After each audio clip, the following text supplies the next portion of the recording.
Much, Peter. The true test of Obamacare is coming in just 2 days. So what will happen if millions of Americans still aren't covered on January 1st? Our next guest says that's just the tip of the iceberg because the mountains of regulations are already ruining the quality of health care. It's all in his Wall Street Journal op-ed called The Death of the Bedside Manner. And Dr. Mark Siegel joins us right now from the Medical A-Team. Good morning to you, Doctor. Hi, Steve. Let's first talk a little bit about the Obamacare numbers as we know them. According to the administration, apparently 1.1 million people did sign up, although it's unclear exactly how many got Medicaid and stuff like that. And the estimate was 3.3 million would at this point. We're just a little short of that big mountain there. Well, first of all, you already said it. A lot of the 1.1 million is getting Medicaid.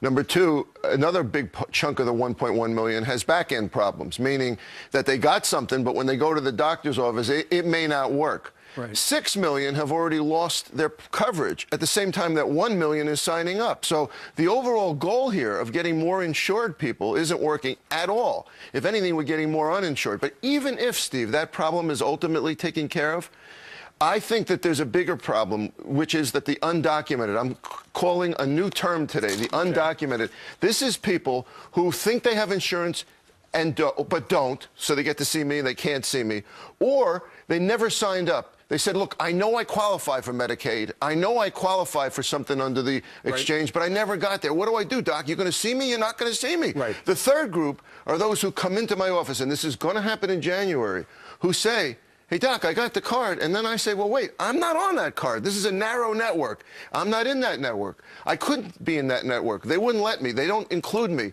And the patient says, well, what do I do now? So I'm going to have a lot of people coming in to see me and doctors like me around the country who are not going to get paid for seeing our patients. Well, that's just not right, because that's not the way it's always been done. But it sounds like what we've heard from the administration the last couple of weeks, Doctor, is the fact that they're going to want you to take care of them, even though the people don't have coverage. I can't even believe, though it's going to cost you money. I can't believe that, and I've seen a lot of pundits talking about this, but think about what that really means.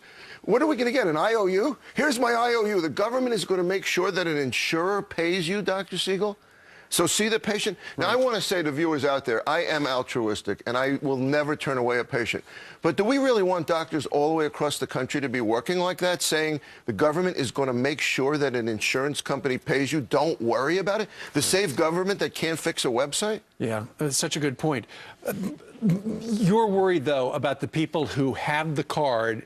They come in with strep throat and they say, okay, got to have you help us on this, and you're not in that network. That's what you've been talking about for a couple of years, and now it's going to hit the fan on Thursday. Because it's the old-style medicine from the 1990s, not the good old style that I'll talk about in a second. It's the old style, meaning HMO-type insurance, where there's very few doctors in the network, and even if you get to see me, the specialist I'm used to referring to may not be accepting insurance. All of it boils down, Steve, to the concern about quality of care medicine. You know, the real secret here is, and I wrote about this in the Wall Street Journal, it takes me time to figure out what the problem is. I had one patient came in with a rash that was not revealing, did not impress me. As she was leaving, she showed me an iPhone photo of the rash 3 days before, which was classic for Lyme disease. I would have missed that diagnosis if I had obeyed the insurance rules, which is get them in and out in 10, 15 minutes, or you don't get paid. Medicine takes time. It's a careful conversation between a doctor and a patient. Telemedicine cannot replace it. Nurse practitioners, who I love and are very well trained, cannot replace the same training. So the issue is, how are we going to preserve quality of care in a situation like this with all these regulations? Look, I can't imagine Democrats liking this law. You know why? This is big business. It's big insurance in a way that is bad. Republicans don't like the big government. So we got the worst of both worlds. Big government and big business. Operating at the worst. You going to be working on Thursday? I'll be working, toiling. Let us know how it all happens as it all unfolds. All right, Dr. Siegel, thank you very much. Good to see you, Steve. Great op-ed in the Wall Street Journal, by the way.